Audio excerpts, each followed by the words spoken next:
Iran ने Hormuz strait की नाकेबंदी कर दी है, जिससे भारी अफरा तफरी मच गई है और तेल और गैस की भारी किल्लत दुनिया को झेलनी पड़ रही है।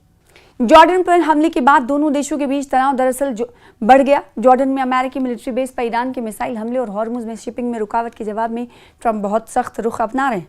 वो आने वाले दिनों में ईरान की एनर्जी सुविधाओं पर बड़े हमले करने पर विचार कर रहे हैं। इस बात की जानकारी रखने वाले एक और जराये ने बताया है कि क्राउन प्रिंस मोहम्मद बिन सलमान ने ट्रंप से हमलों को रोकने की अपील की। हालांकि व्हाइट हाउस और वॉशिंगटन में सऊदी दूतावास दोनों ने ही इस मामले पर कोई टिप्पणी करने से इनकार कर दिया है। ईरान ने पलटवार करने की धमकी दी है। इसी वजह से इस वक्त सऊदी अरेबिया बेचैन नजर आ रहा है। सऊदी अरेबिया अपनी बेचैनी में सदर ट्रंप को फोन कर रहा है और ये कह रहा है कि ईरान के खिलाफ किसी भी तरह कार्रवाई से बाज आए या फिर रुका जाए, बचा जाए। ईरान ने क्या कहा वो आपको बताते हैं।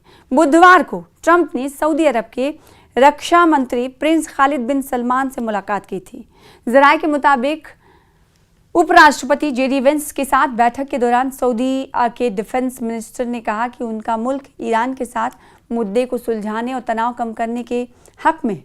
वहीं ईरान ने धमकी दी कि अगर अमेरिका हमला करता है तो वो इजराइल और खाड़ी देशों में एनर्जी और इंफ्रास्ट्रक्चर से जुड़े ठिकानों पर हमला करेगा। ईरानी विदेश मंत्री अब्बास अरागची ने शनिचर को सऊदी अरब और तुर्की के वज़ीर खारजा से बातचीत की। अपने टेलीग्राम चैनल पर जारी एक बयान में अरागची ने सऊदी विदेश मंत्री से कहा कि ईरान की सेनाएं अमेरिका इजराइल की किसी भी कार्रवाई या ऐसी कार्रवाइयों में इलाकाई देशों की भागीदारी का करारा और उचित जवाब देंगी।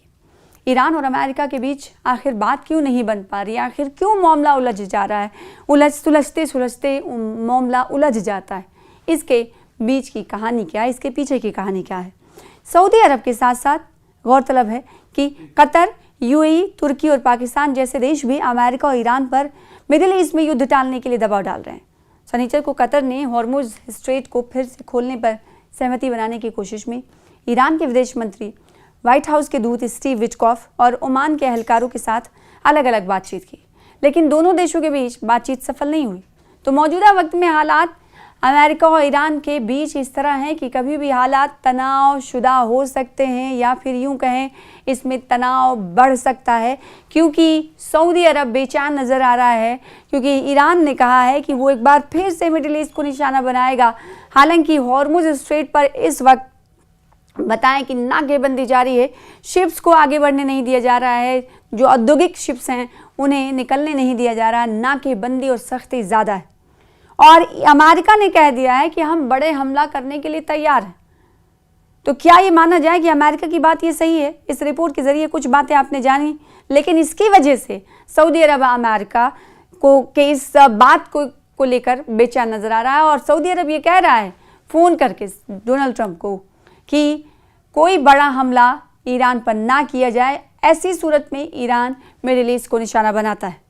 तो ये पूरी रिपोर्ट है। मौजूदा वक्त में सऊदी अरब क्या सोच रहा है, अमेरिका क्या करने वाला है और दूसरी तरफ ईरान आने वाले दिनों में क्या करने का इरादा रखता है, ये पूरी जानकारी हमने आपको इस रिपोर्ट में जानकारी दी है।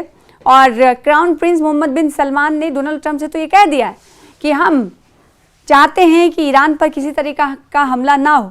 तो अब देखना ये होगा कि क्या डोनाल्ड ट्रंप की तरफ से इस पर अमल किया जाता है या फिर यूं कहा जाता है कि हम किसी तरह के हमले पर यकीन नहीं करते बशर्ते कि ईरान ये करे। और आपको याद ही होगा कि अगर किसी तरह की शर्तें लागू की जाती हैं अमेरिका की तरफ से तो उससे ज़्यादा शर्तें लागू कर देता है ईरान।